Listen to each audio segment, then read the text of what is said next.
Andito tayo ngayon mga kabisdak sa Barangaroo. So city center pa rin to siya mga kabisdak. And yung reason ba't ako nandito is actually yung company namin mayroong event running. So isa kasi ako sa organizer, kaya yun assign ako na pumunta sa isang point para doon maghintay sa mga runners. So yung mga kasama ko sa trabaho nasa likod ko mga kabisdak. Then yun doon sa likod. Naisipan ko lang mag-video, i-video mga kabisdak kasi ngayon lang ako nakapunta itong lugar na to. At ang ganda pala mga kabisdak. Dapat dalhin ko si Ami at saka si Gian dito kasi ang ganda oh. Tapos overlooking yung ano. Yun pala mga kabisdak no, yung building na yan. Pakita ko lang ha. Yung building yan yung mataas. Under construction pa yan mga kabisdak. At ang sabi nila, ano daw yan? Casino, tsaka hotel. Yung pagkakarinig ko, yung license na casino is hindi pa daw approved. So baka matagal-tagalan pa yan mag-open yung building na yan. So tapos na yung event namin mga kabisdak at pauwi na ako ng bahay no. So papunta ako ng train station at napahinto lang ako dito mga kabisdak kasi na-amaze ako sa mga building mga kabisdak oh. Ang lalaki. Nasa ano tayo mga kabisdak ha? Nasa Barangaroo.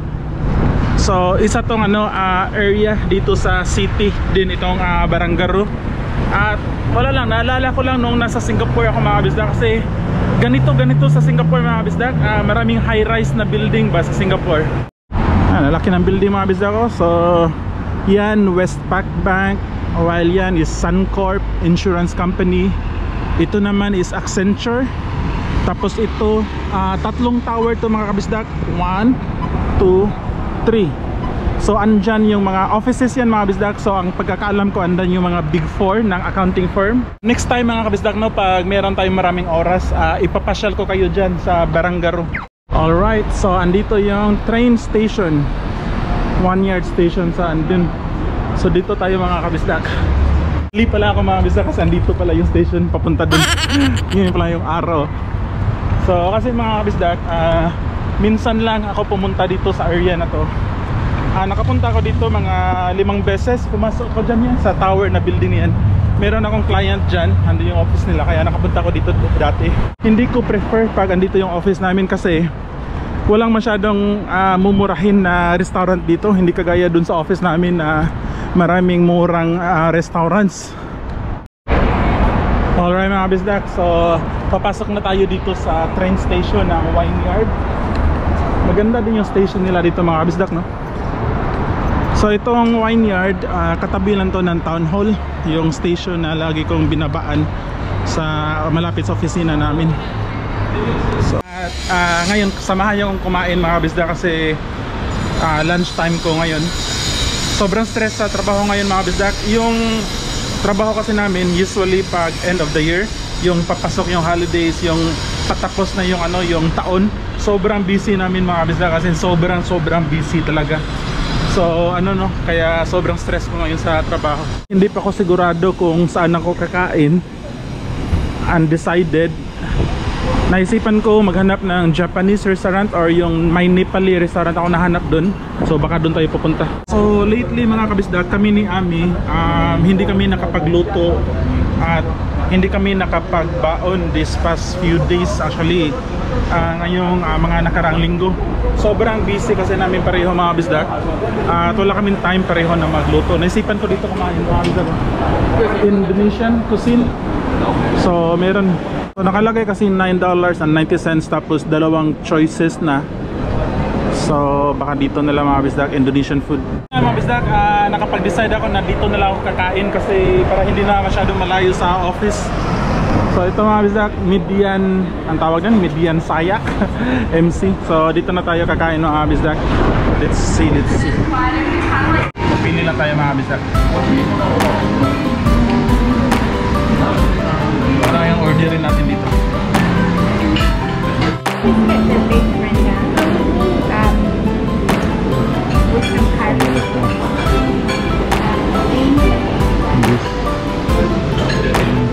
Mga pagkain nila mga bisdak.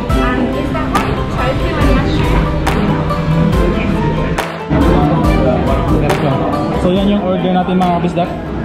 3 choices. Yeah, that's all. coffee up. Alright mga kabisdak, so ito na yung in-order natin mga kabisdak, no? Yung nabayaran ko dito is $12.90. And then yung ano niya, meron ng rice, merong beef, tsaka merong isda. So tatlong putahe siya mga kabisdak at meron ng rice. So sa $12.90 hindi pa kasali yung soft drinks mga kabisdak. So tubig lang yung binigay. Papakita ko sa inyo mga kabisdak, ito yun. So ito yung in-order natin mga kabisdak, no? $12.90 rice, merong beef rindang, merong fish, tsaka meron na siyang vegetables. Tapos tubig lang, tubig, hindi na ako order ng soft drinks. And ito yung view natin mga kabisdak sa labas. Kitang kita sa labas, maganda yung view. Dahil Indonesian to mga kabisdak, kaya maraming chili. May binigay sila na chili ito, no? Let's try.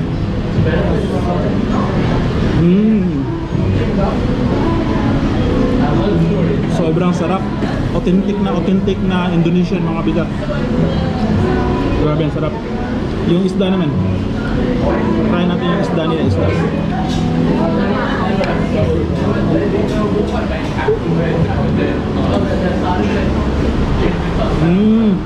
Grabe ang sarap.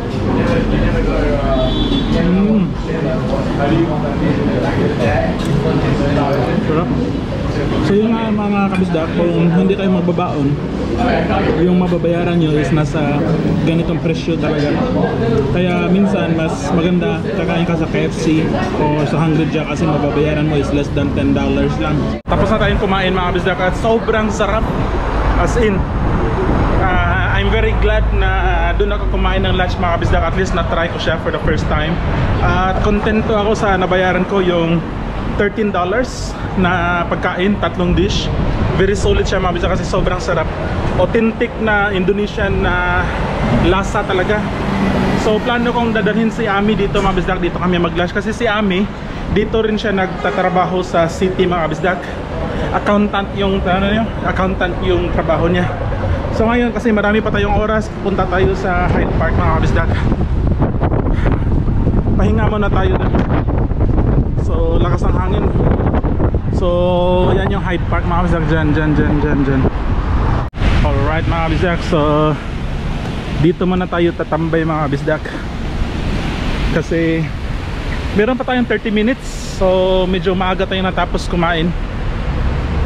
So pahinga muna tayo dito before tayo babalik sa office. Ang ganda dito mga kabisdak. Ito pala mga kabisdak yung nakita nyo, itong may parang fountain water, nilagyan ng harangin siguro dahil sa COVID. Ano to siya mga kabisdak, connected to dun sa memorial, yan o, yung building na yan. Para yan sa mga ano nila mga kabisdak, sa soldier ba. So meron yung underground. Pwede tayong pumasok dyan mga kabisdak, libre lang. Pero wala ako sa mood na pumasok. Pero parang sirado din mga kabisdak, sirado. Kasi usually meron yung guard. So dahil ata sa COVID. So next time na tayo papasok dyan mga kabisdak. And pahinga muna tayo. Andun yan mga kabisdak, wala, grabe yung fog. Kita nyo sa tower, Sydney Tower. So hanap lang tayo ng pwesto dyan mga kabisdak para magpahinga. Sobrang busog. Ang ganda ng panahon ngayon mga kabisdak. Hindi mainit, very fresh. So ito yung maganda din mga kabisdak, no? Pag dito ka natatrabaho na malapit sa Hyde Park, kasi ang dami mo talagang pwedeng pasyalan during lunch break. Yan yung museum nila. Pero hindi tayo papasok dyan mga kabisdak. Next time na, kasi gusto ko lang magpa-relax. So dito lang tayo saglit mga kabisdak, mga 10 to 15 minutes. Pahinga lang tayo, tapos babalik na tayo sa office. Ayaw ko umupo kasi katatapos na natin kumain. At mas maganda kasi dito, nasa ilalim tayo ng kahoy. Very fresh. At yun pala mga kabisdak, yung nasa harap ko, pupuntahan natin yan mamaya saglit. Ano yan? Mga bala ba? Bullets na malalaki. Yung office pala namin mga kabisdak, yung Christmas break namin is ano lang, from 25th up to January 3. Bali 24th December magtatrabaho pa kami, tapos babalik kami sa office January 4. So yun yung Christmas break namin. At during sa Christmas break namin mga kabisdak, naisipan namin ni Ami na mag-camping. So pupunta kami sa Kangaroo Valley for 3 nights and 4 days kami dun. Hindi siya talaga siya camping na camping. Nag-rent kami ng cabin park. Ano yun? $100 per night. So 3 nights yun, 4 days. So hopefully maganda yung lakad namin that time. And sama pa rin tayo mga bisdak. Gagawa pa rin ako ng vlog para magkasama tayo during holidays. Alright, so tayo na mga bisdak. Tapos na yung 15 minutes natin. Merong langgam mga bisdak, oh. Langgam or bird ba? Lapitan natin. Woo! So yun yung sabi ko mga bisdak, yung sa harap, malalaking bala. Pag tinamaan ka yan, wasak yung buong katawan mo kasi sobrang laki mga bisdak, oh. 1, 2, 3, 4, 5. Lapitan natin mga bisdak yung mga bala na yan. Bakit ang lalaki nila? So yun mga bisdak, nasa malapitan na tayo, no? At hawakan lang natin. Metal siya, metal. At ano pala to mga bisdak, ito yung story niya, oh. Dedicated pala to sa ano nila, sa Aboriginal and Torres Strait Islander people. Explanation dito, simbolo daw to ng katapangan na mga Aboriginal, ang mga ninuno nila ba, kung sa atin pa ito yung mga igurot, yung mga ganun, kasi dinefend daw nila yung Australia during that time na in-invade yung Australia. So sila daw yung primary defender. And marami talaga mga turista dito mga kabisdak na namamasyal or pumapasyal kasi itong Hyde Park, sinabi ko na maraming beses, sentro siya dito sa Sydney City. Malapit siya sa Opera House, sa Business District, sa Darling Harbour. Basta malapit siya sa lahat, kaya maraming mga tourist. Pag Sydney, sasabihin nilang Sydney City. Ito yung parang heart ng Sydney City, itong Hyde Park, kaya maraming turista dito. At kaya enjoy din maglakad dito kasi marami kang tao na makikita ba. Minsan habang naglalakad ako, meron akong mga grupong Pinoy na makikita, pero syempre hindi na ako nagsisay ng hi kasi nahihiya ako minsan. So yun, so balik na ako sa opisina mga bisdak, and thank you so much na umabot kayo uli hanggang sa dulo ng video na to, and Merry Christmas in advance mga bisdak, and see you sa next vlog. Bye bye.